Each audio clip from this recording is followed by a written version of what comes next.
Bienvenue sur le podcast de Réflexe Patrimoine. Je suis Kevin Branget, ancien banquier et fondateur de mon propre cabinet en gestion de patrimoine. Au travers de ce podcast, je souhaite partager avec vous les bons réflexes à adopter pour construire ou gérer votre patrimoine immobilier, financier, pour maîtriser votre fiscalité ou encore anticiper votre retraite et votre transmission. Si ces sujets vous intéressent, abonnez-vous. Bonne écoute à tous. Et bonjour à tous, aujourd'hui je vais vous parler de l'investissement Pinel. Alors le Pinel, j'aime beaucoup en parler et c'est un sujet pleinement d'actualité. Pourquoi ? Parce que Besançon a été requalifié en zone tendue au niveau des logements. Ça veut dire quoi ? Ça veut dire que Besançon repasse en zone B1, alors rien à voir avec les vacances scolaires.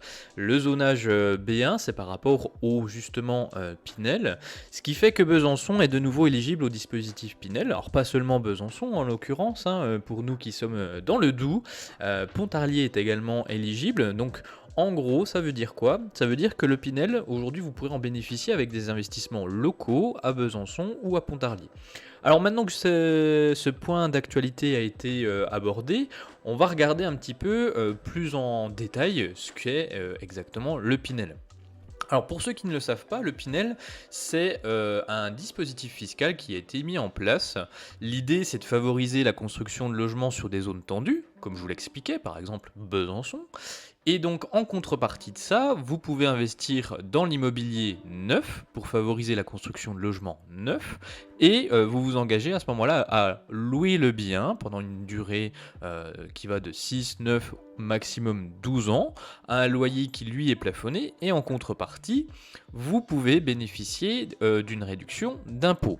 Alors moi j'ai tendance à dire, pour simplifier toute cette explication, le Pinel, c'est un bon moyen de transformer une partie de ses impôts en patrimoine immobilier, tout simplement. Vous profitez aujourd'hui d'une défiscalisation qui vous permet de vous créer un patrimoine immobilier à terme qui est plutôt intéressant. Alors aujourd'hui, on est un peu face à une crise du logement. On écoute un petit peu les acteurs du marché immobilier qui sont tous plus inquiets que les autres, surtout dans la construction. C'est quand même à nuancer. Aujourd'hui, la pierre reste tout de même une valeur refuge. Ce qui explique cette tension, en réalité, c'est pas la demande de logement, à mon sens, puisque celle-ci est toujours autant croissante, surtout à Besançon, mais pour n'importe quelle ville. De toute manière, même si votre population ne croît pas, à population constante, vous avez pour une même population besoin de plus de logements parce que c'est l'évolution sociétale, des mœurs qui veut ça. Pour une même population, on a des familles recomposées, on a moins de personnes par logement. Donc on a des familles recomposées, des célibataires, etc. Ce qui fait qu'aujourd'hui, l'évolution de la société, pour une même population, vous avez besoin de plus de logements parce qu'on est moins nombreux par logement. Donc le besoin de logement en France, il n'est fait aucun doute, là-dessus, on en a réellement besoin. En réalité, ce qui bloque aujourd'hui un petit peu la construction et puis l'achat immobilier en plus grande majorité, c'est surtout la hausse brutale des taux d'intérêt.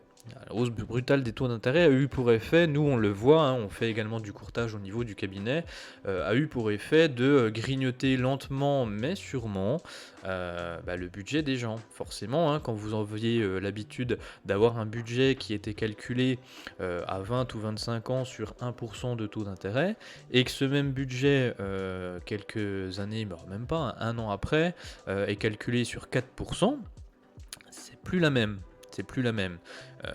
Comme je l'expliquais dans un précédent podcast, aujourd'hui on a des normes très strictes, notamment qui sont imposées par le Haut Conseil de stabilité financière, le HCSF, en termes d'endettement.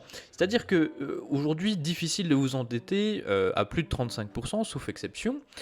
Donc avec un taux d'endettement qui lui est fixe, des salaires qui n'ont pas forcément évolué en même temps que l'inflation, et des taux d'intérêt qui, eux, ont très largement augmenté depuis l'année dernière, mécaniquement parlant. Si la variable d'ajustement, c'est pas les salaires, c'est pas le taux d'endettement, mécaniquement, ça va être de réduire l'enveloppe d'emprunt. Ça, c'est plutôt logique. Donc c'est surtout en ça, aujourd'hui, les difficultés, c'est surtout de l'immobilier, c'est surtout des difficultés de financement. Je referme cette parenthèse. Donc le Pinel, vous l'aurez compris, c'est un excellent moyen de réduire sa fiscalité. Alors on peut aller jusqu'à 21% du prix du bien. sur 12 ans. Alors, dans la limite de 300 000 euros. Alors, c'est vrai que j'ai pas fait le calcul, j'aurais dû le faire avant le podcast. Si on fait 300 000 fois 21%, ça fait 63 000 euros d'impôt maximum en termes de réduction d'impôt. Donc, en gros, le Pinel plus, là je précise, j'expliquerai ensuite la différence entre le Pinel et le Pinel plus. Le Pinel plus, on peut gommer jusqu'à 63 000 euros d'impôt sur 12 ans, ce qui est quand même plutôt formidable, tout en créant un patrimoine immobilier. Alors pourquoi je parle de Pinel et de Pinel plus ? Le Pinel en tant que tel va disparaître fin 2024. Alors, rassurez-vous, le dispositif Pinel existe toujours. Hein. Le Pinel est mort, vive le Pinel plus. La différence entre les deux, si vous voulez, le Pinel était notamment sur de la RT 2012, des normes de construction qui étaient la RT 2012, et puis le Pinel Plus, lui, est sur de la RE 2020, donc des normes énergétiques de construction, des caractéristiques du logement qui sont un petit peu plus poussées, surtout par rapport, on a des tailles minimum vis-à-vis des pièces, on a une double expo, on est un peu obligé, enfin c'est même pas un peu, on est carrément obligé d'avoir une source d'énergie alternative, type pompe à chaleur, etc. En gros, le Pinel Plus aujourd'hui pousse les constructions vers de logements un peu plus, moins gourmands en termes de consommation, et du coup c'est un petit peu dans l'esprit, dans l'air du temps.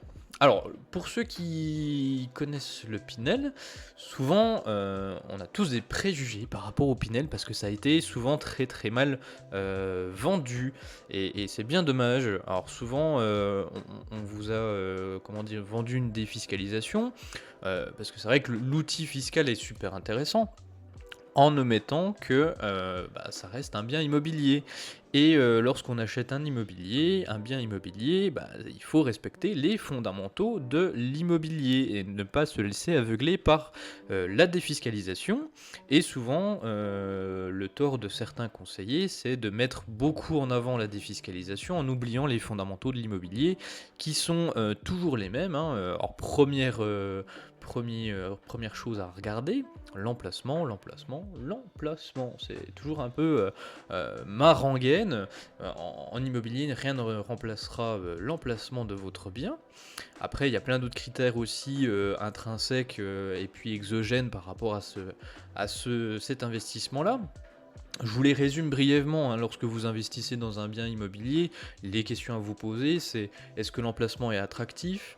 Est-ce que en termes, quel est mon public cible ? Est-ce qu'en termes de transport en commun, mon bien est bien desservi, etc. Quel est mon public cible ? C'est plutôt du jeune actif, de l'étudiant, je cible plutôt du cœur de ville, de la périphérie. Auquel cas, est-ce que mon bien en périphérie est adapté à la demande des gens qui souhaitent habiter en périphérie des grandes villes, c'est-à-dire souvent quand on va en banlieue, pour parler vulgairement, on cherche un petit peu plus d'espace, des espaces verts, un extérieur, etc. Est-ce que votre bien répond à cette demande-là ? C'est toutes ces questions un petit peu factuelles qu'il faut se poser avant d'investir dans un bien immobilier. Alors souvent, les objections, moi, lorsque je parle du dispositif Pinel avec mes clients, en réalité, elles sont souvent les mêmes, c'est souvent les mêmes objections qui reviennent. C'est, première objection, un Pinel, c'est cher. Alors forcément, on regarde un petit peu par rapport à ce qui se fait en transaction dans l'ancien. Un bien neuf, mécaniquement parlant, il sera plus cher qu'un bien ancien. Par contre, vous achetez pas la même chose. Aujourd'hui, je vous parlais des RT 2012, des RE 2020, vous achetez un bien quand même qui est neuf, qui est aux dernières normes énergétiques, et ça fait quand même un petit peu sens par rapport aux interdictions de location qui vont arriver gentiment par rapport à la consommation énergétique, au DPE notamment, avec les EFG, etc., qui vont être interdits de location progressivement jusqu'en 2034. Donc ça, c'est quand même un point qui est super important. Vous achetez un bien qui répond aux dernières normes énergétiques et que vous êtes sûr de pouvoir louer pérennement dans le temps. Donc déjà, la différence de prix se fait un petit peu là. Ensuite, je vais pousser le vice, et moi j'aime bien amener mes clients là-dessus. La défiscalisation, le calcul de la défiscalisation, de la réduction d'impôt, elle se fait sur quoi ? Elle se fait sur le prix d'achat. Donc plus vous achetez cher, en réalité, plus vous défiscalisez. Donc quand j'entends c'est cher, c'est presque pas assez cher, j'ai envie de dire, d'un ton un peu provocateur. Plus vous achetez cher, plus vous défiscalisez. Donc ça, si vous voulez, le premier écueil qu'on peut avoir, le prix d'un bien en Pinel est déjà à rapporter au marché, à l'offre existante, et surtout à regarder au regard par le prisme de la réduction d'impôts. Ensuite, la deuxième objection, interrogation que je rencontre le plus souvent, on me dit, monsieur Branget, c'est intéressant, mais c'est pas rentable votre histoire. C'est pas fait pour être rentable un Pinel, hein. On va pas tourner autour du pot, un Pinel n'est pas fait pour être rentable. Aujourd'hui, c'est un produit de défiscalisation. La rentabilité se fait au travers du gain fiscal. Forcément, lorsque vous achetez un bien qui intrinsèquement est un peu plus cher que la moyenne, puisque c'est un bien neuf, et que en plus de ça, vous avez une contrainte vis-à-vis du loyer, puisque le dispositif Pinel, vous ne pouvez pas louer le prix, mettre le loyer que vous le souhaitez, vous êtes plafonné. Donc forcément, l'un dans l'autre, un prix un peu plus élevé, un loyer qui est plafonné, on ne peut pas viser l'autofinancement, il y aura forcément un petit reste à charge mensuel, et puis on ne peut pas être rentable dans ces conditions. Mais en réalité, si on cherche de la rentabilité au travers de l'immobilier, on se trompe de produit, hein. Le Pinel n'est pas fait pour être rentable, encore une fois, c'est un bien pour défiscaliser. Si vous souhaitez un bien rentable, il vaut mieux peut-être se projeter sur un petit studio LMNP en location meublée, avec une bonne rentabilité et un autofinancement.